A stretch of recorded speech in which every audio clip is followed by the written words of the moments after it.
بسم اللہ الرحمن الرحیم۔ جو فقط ماہ رمضان میں نماز پڑھنے کے لیے آ رہا ہے، اس کی مذاق نہ اڑائیں، شاید یہیں سے اس کی ہدایت کا آغاز ہو رہا ہو۔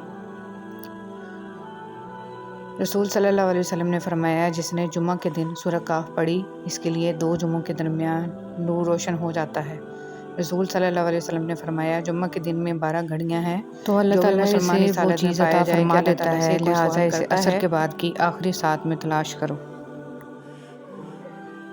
رابعہ بصری سے کسی نے پوچھا، کیا گناہ گار کی توبہ قبول ہوتی ہے؟ فرمایا، انسان اس وقت تک توبہ کر ہی نہیں سکتا جب تک اللہ توفیق نہ دے، اور جب توفیق مل جائے پھر قبولیت میں کوئی شک نہیں رہتا۔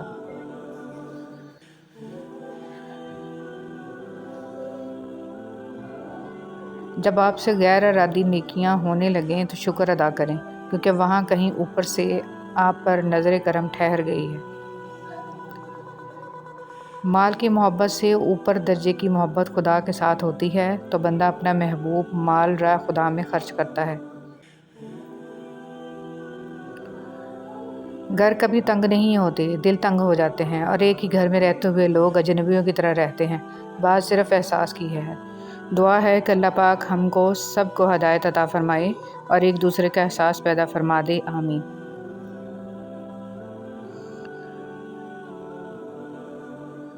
تم مانگو مجھ سے، تمہارا مانگنا اچھا لگتا ہے مجھے۔ تم کیوں پریشان ہوتے ہو کہ میری قدرت پر یقین نہیں ہے تم کو؟ میں تو تمہاری شاہ رگ سے بھی زیادہ قریب ہوں۔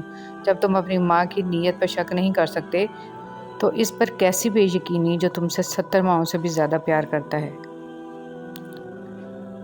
رسول صلی اللہ علیہ وسلم نے ارشاد فرمایا، کوئی صدقہ پانی پلانے سے بڑا ثواب والا نہیں۔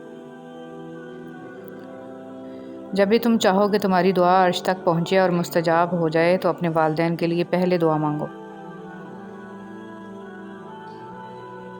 رسول صلی اللہ علیہ وسلم نے ارشاد فرمایا، جنت میں نہ کوئی مکار آدمی داخل ہوگا، نہ بخیل، اور نہ لوگوں پر احسان جتانے والا۔ جو اللہ سے معاملہ درست کر لیتا ہے، اللہ پاک لوگوں میں بھی اس کا معاملہ درست فرما دیتے ہیں۔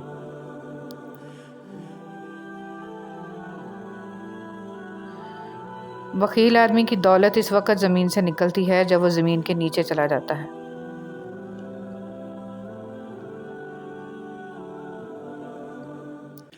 بارش ہوتی ہے تو خالی گڑھے باران رحمت سے خود بخود بھر جاتے ہیں، اور موٹے موٹے اونچے ٹیلے ویسے کے ویسے سوکھے رہ جاتے ہیں۔ اپنے آپ کو خالی رکھو، کیونکہ خالی جھولی ہی بھرتی ہے۔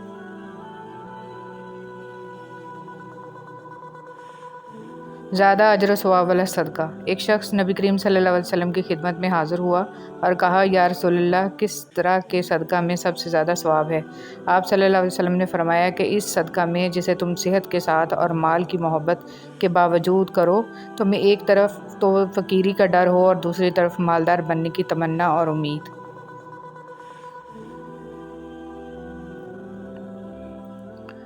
نظر بد کا علاج قرآن پاک کی آخری 2 سورتوں میں موجود ہے۔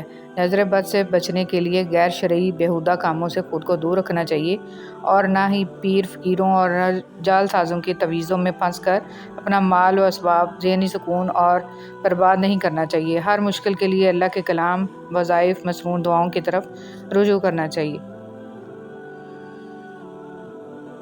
رسول صلی اللہ علیہ وسلم نے فرمایا، اللہ تعالیٰ فرماتے ہیں، اے میرے بندو، میں نے ظلم کرنا اپنے اوپر حرام کیا ہے اور تمہارے درمیان بھی اسے حرام قرار دیا ہے، اس لیے تم ایک دوسرے پر ظلم نہ کرو۔ پہلے ہماری مسجد کچی تھی تو ایمان اور ارادے پکے تھے، پھر مسجدیں پکی ہو گئیں اور ایمان اور ارادے کچے رہ گئے۔ ایک تباہ کن سوچ، میں درست باقی سب غلط۔ جس قوم کے نوجوان روحانیت دین کو چھوڑ کر فحاشی کی زندگی گزارنے لگ جائیں، وہ قوم بغیر جنگ کے ہار جاتی ہے۔ سلطان صلاح الدین ایوبی۔ 3 عورتوں کی طرف دیکھ کر اللہ تعالیٰ مسکرا دیتا ہے۔ پہلی خوبی پردہ ہے۔ وہ پردہ کسی بھی خاتون کی ایسی خوبی ہے جو اللہ تعالیٰ کو بہت پسند ہے۔ دوسری خوبی جو اللہ تعالیٰ کو بہت زیادہ پسند ہے وہ ہے اپنے شوہر سے ٹوٹ کر محبت کرنا، اور تیسری خوبی اللہ کے آگے جھکنا، رکوع و سجود کرنا اور قرآن پاک پڑھنا۔ جو باتیں کہنا مشکل ہوتا ہے وہ باتیں سہنا مشکل ہوتا ہے۔ اے صبر کرنے والوں کے رب، صبر دے ان باتوں پر، ان لمحوں پر، ان لہجوں پر جن باتوں سے دل دکھتا ہے، جن لمحوں میں صبر کے سارے پیمانے لبریز ہو جاتے ہیں اور جن لہجوں پر دل بکھر سا جاتا ہے، آنکھیں نم ہو جاتی ہیں۔ آمین یا رب العالمین۔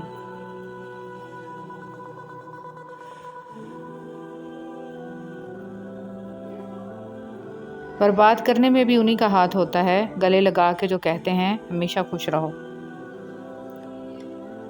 عزت ایک مہنگی چیز ہے، اس کی امید سستے لوگوں سے نہ رکھیں۔ گناہ کے دوران موت نہ آنا اور گناہ کے بعد توبہ کی مہلت مل جانا اللہ پاک کا بہت بڑا احسان ہے۔ رسول صلی اللہ علیہ وسلم نے ارشاد فرمایا، قیامت کے دن لوگ حساب و کتاب میں مبتلا رہیں گے، صدقہ دینے والے اپنے صدقہ کے سایہ میں ہوں گے۔